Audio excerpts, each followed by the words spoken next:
Rembrandt in 1633 completed a beautiful painting, one of his masterpieces.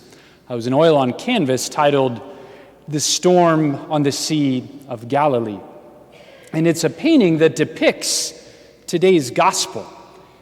And it really is well done. It's the terror, the panic, the utter kind of cold sweat fear that those apostles must have felt absolutely comes through in this painting.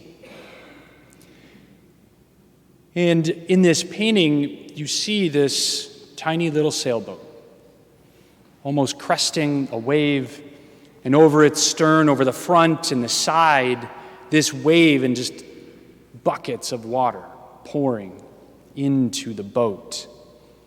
And you see 4 apostles at the front, the stern of the boat, trying to hold on to the sails, the jib sheet and the mainsail with all their might. They're just pulling down on these sails that have come loose so that they don't tear off completely and they lose the ship. You see another apostle with his leg kind of propped up on the side of the boat, almost like he's about to fall over, with all of his might holding down one of the ropes and pulleys so that that too is not torn away.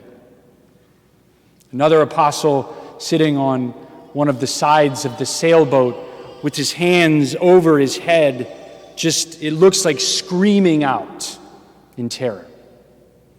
Another apostle with one hand on his head, actually looking up at you and I, the viewer, with a very hopeless look in his eye, and almost asking for our help, kind of asking us, do anything you can, help. And of course, there's nothing you or I can do. And then the rest of the apostles are there at the stern of the boat, at the back, waking up our Lord, panic on their faces.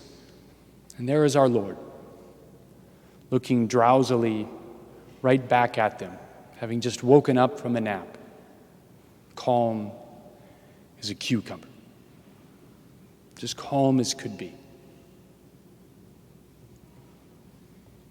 Why all this fear? Why all this panic? And the answer to that is obvious. They're in a pretty bad spot. They're out in the middle of a sea, in the middle of a storm, on a small sailboat. And the only kind of worst spot you could be in is out in the middle of a sea, in the middle of a storm, without a boat. And they're at risk of losing the ship. They're at risk of that boat sinking. And if that happens, it's death. So in that sense, they are in the safest place they can be. They're in a boat, and they're trying to save that boat.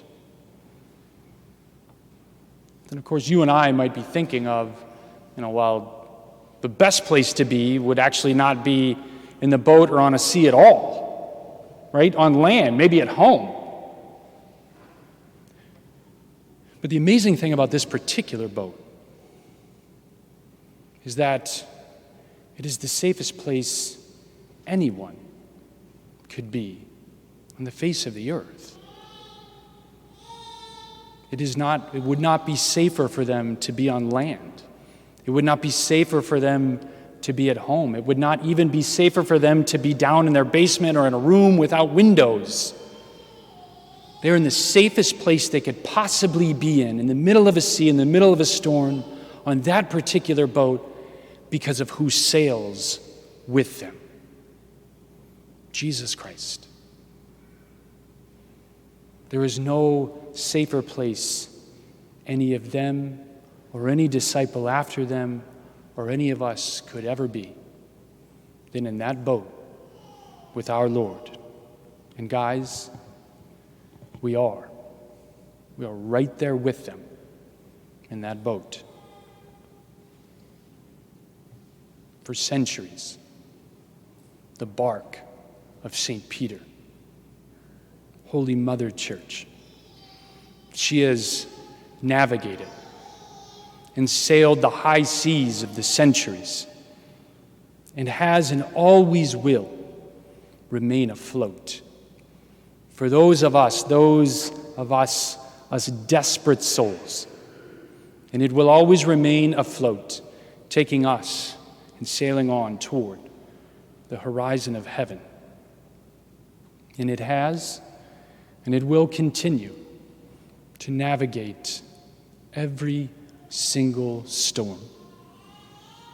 It will navigate and sail through every false teaching, every heresy, every political controversy, every Catholic controversy, every single persecution, every cultural rebellion. It will continue to navigate through every storm because our Lord navigated the great storm of his sham trial. It will endure the bark of St. Peter, Holy Mother Church. It will endure on the high seas. It will outlast and endure every abusive priest. It will outlast and endure, though there are few, every bishop who is a wolf clothed in sheep's clothing. It will outlast every betrayal of every so-called disciple, because our Lord survived Judas. It will sail on through all pandemics, including the coronavirus. It will sail on through all famines. It will sail on through every natural disaster, anything that could bring us down, because our Lord did not stay down in that tomb for long. The church will stay afloat despite declining number of baptisms, despite declining numbers of first communions and confirmations. The church, the bark of St. Peter, will stay afloat despite a shortage of priests, despite a declining number of those going into the great vocation of marriage and family. The church will stay afloat despite a growing lukewarmness in the hearts of humanity toward our Lord. It will stay afloat in spite of all this, because our Lord has come to make all things new, and he has come to set this world on fire with his love. And of course, we will take on water. Just as the apostles did before us, we will take on the water of doubt and the water of greed and the water of anger and the water of fear. We will, from time to time, lose our sails, and they will come loose because of declining faith. Those ropes of virtue will, from time to time, come untethered. But we will not lose the ship, because our Lord's mercy that is overflowing, our Lord's mercy that pours out onto all of us, that pours out into that ship, will keep us afloat for 2,000 years.